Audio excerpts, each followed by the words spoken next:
everyone, and welcome to the very first LEC post-game lobby of summer with Febiven and Razork.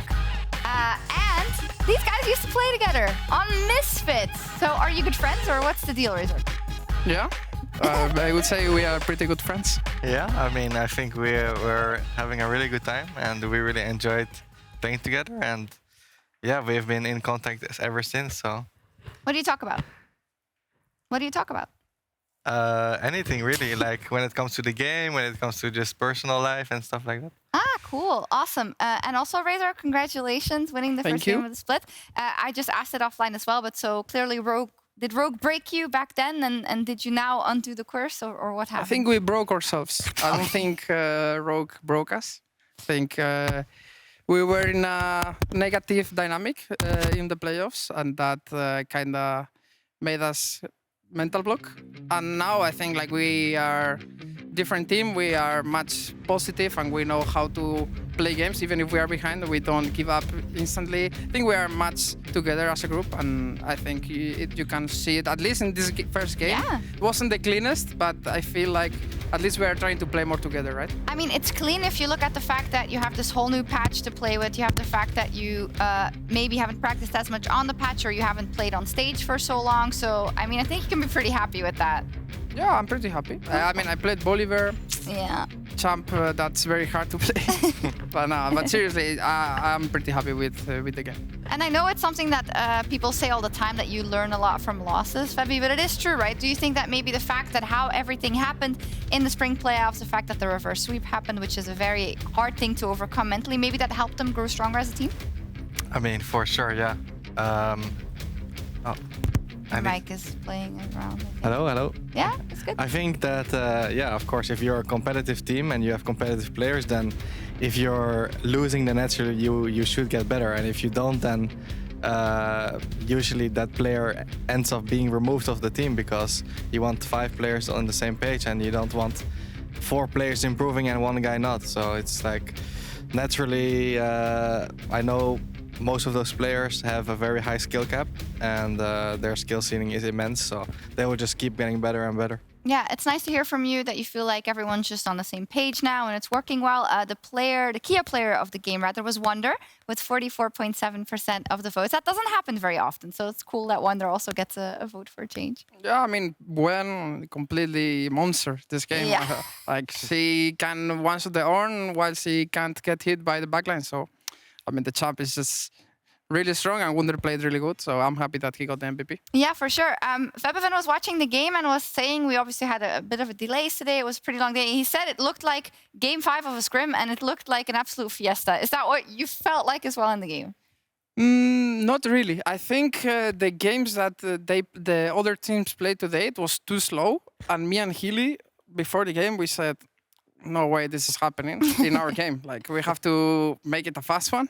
Like, we have to fight. And I don't think the meta is like too boring, right? Like, you can fight. It's of course harder to dive, and it's more Drake-oriented and Herald-oriented gameplay. But I think for sure you can fight. And I don't think we fight a lot. I think we had Kalista, they had Kalista, we have Draven. So you can expect that there will be a lot of fiesta in the bot lane. Yeah, at least junglers.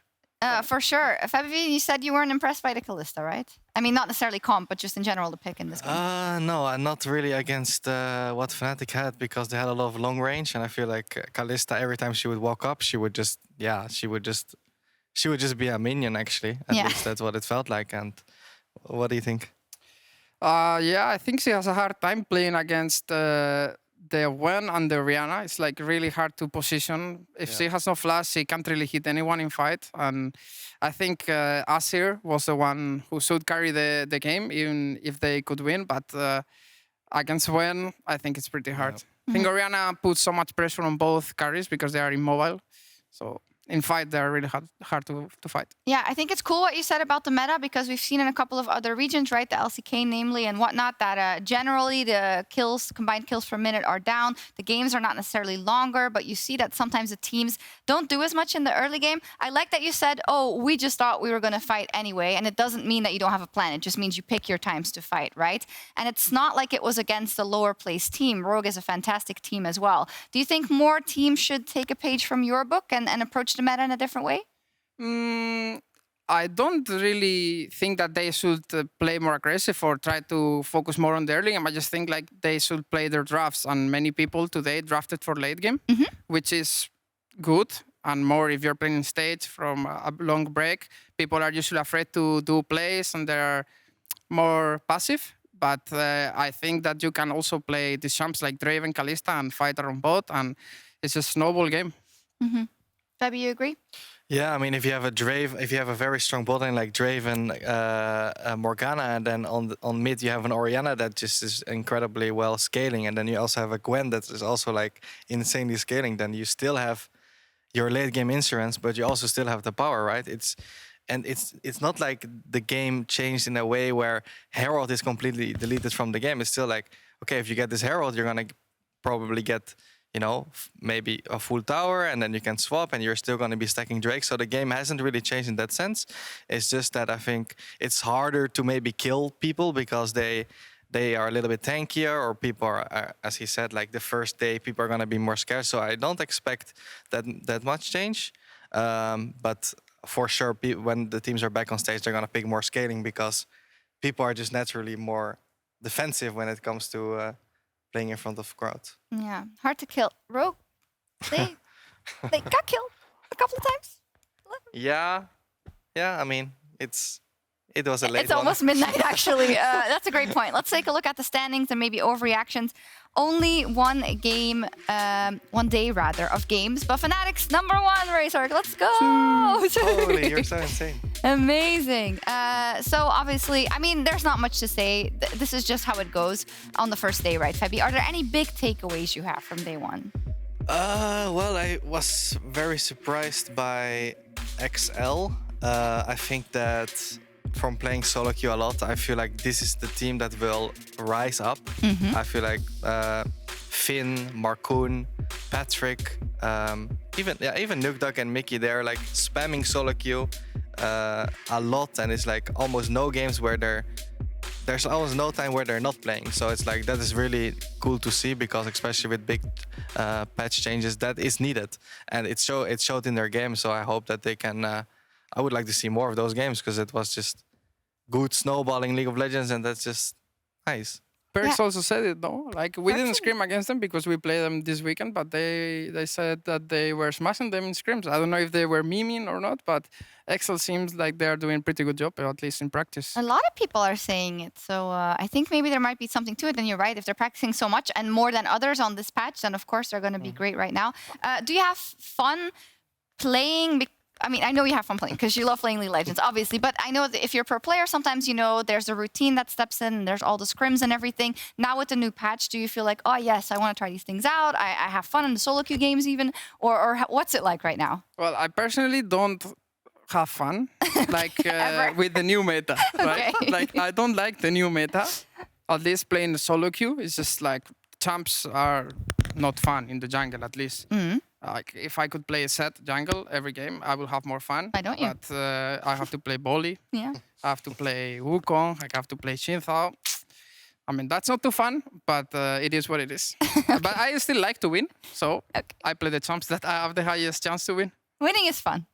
Yeah, I mean, it's like solo queue is completely different from competitive, and like for sure, assassins are still kind of playable, right? But it's like, I mean, in solo queue, people are still playing assassins because like people refuse to play tanky and just get carried. So it's like it's just completely different in pro play than in solo queue. That sucks, because you kind of want to have just as much fun playing solo queue as you do competitive, but nothing compares to the stage. Did you have fun playing in front of the crowd again? They're pretty loud today. I did have fun. I think it's like the adrenaline kicks in. I mean, it always kicks in, but if there is people shouting at you or like cheering for you, it's always like a different feeling. And even in the poses, I was throwing the hand warmers, the guys were like cheering for me and saying stuff. It always hypes you up, you know? Yeah, for sure. Let's take a look at tomorrow's schedule and who is playing who. Actually, I didn't even look at it yet. We got BDS Astralis, SK Mad, Vitality Misfits, Fnatic XL, there we go. And Rogue, of course, there's G2, that is our match of the week. So there you go, Razork, you get to actually play XL tomorrow. Yeah. Yeah. Let's see. Let's see. Febiven, what do you think? It's gonna be for sure a good game. Yeah, I'm looking forward to that. I'm hoping for just some like early game skirmishes that are actually leading into like a big snowball. That's what I like to see, like 5 versus 5 at Herald, you know, at minute 8, you know, stuff like that. And then from there, the team should be good enough to kind of get a lead and maybe snowball the game. That's what I... Yeah, Markuna and me, we played volley both together. Yeah. So let's You also see. like Xin Zhao a lot. Tomorrow we you two? change champion. Maybe first Someone pick of us. Volibear? Maybe first pick Bolivar. Actually, we don't know. We don't know what side are we, no? Actually, we choose. I don't know. Yeah, because you're first on the graphic. Does that mean you get to choose? I don't know. I get told Who we knows are the blue, rules? and then okay, Who just knows the pick rules? me volley. Anyways, Actually, I'm curious. Like, do you think any side is better than... Do you think blue is better than red, or...? I think it depends on the team, like the team priorities and what do you prefer. Like, I don't think there is the meta that is like, okay, there are so many OP champs that the red side has to ban. Mhm. I feel like there are OP champs, but not like that they break the game automatically. okay, nice to hear. There's also Rogue versus G2. I love that G2 always had like a sword, and now Rogue apparently has a bat because they needed to bring something. What do you think is going to happen tomorrow, Febby, in the match of the week? Ooh. Oof. Well, this guy looks pretty angry, so... Yeah, That's... I don't know. I think that's some great analysis. it will be a close one, I don't know. Great stuff. Hey, it's been a pretty long day, to be completely honest with you. So we're going to say goodbye. But first, we're going to take the PGL selfie, actually. I had a Twitter poll, and I asked if you guys still wanted PGL selfies. And more than 80% said yes. So I'm going to keep doing it. And we can actually... Yes! Nice. Awesome. With my brother. Awesome. Thank you so much. Thank you, Razork. Thank you, Febby. Great first day. That's all from us here on the LEC for the first day of Super Week. We have more Super Week tomorrow and also on Sunday. Ready check tomorrow at 4:30 CEST. And if you're a Knight, I'll be sure to tune into the LCS right now. Cloud9 is facing off against Evil Geniuses. Thank you. See you tomorrow. Bye-bye. Bye.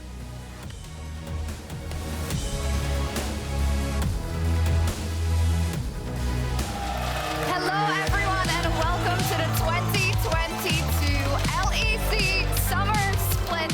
Thank you so much for coming back. We have missed you so much. Good look for the Glacial Tomb. Chucks it out, hits Alioya, who's already used the dash away. There's the bubble follow-up. First blood for Vitality. Back to the pit as well. Treats will fall. Oh, great snipe. Great snipe onto X-Maddie. No matter on Alfari either. It's on.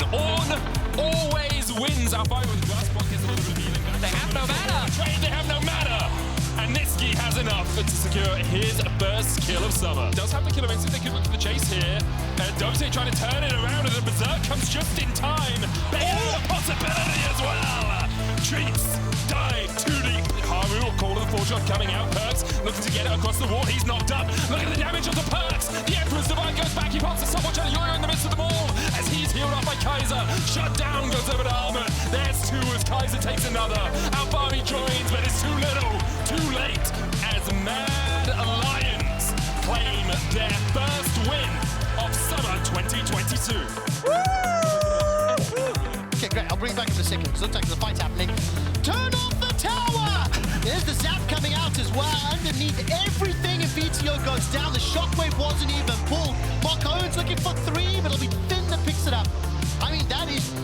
Larson is now running for his life. This time round, the Hex Gates, they come back to bite Rogue. Wonder is snapping, slicing Marai. And Larson will be taken out in just a moment or two.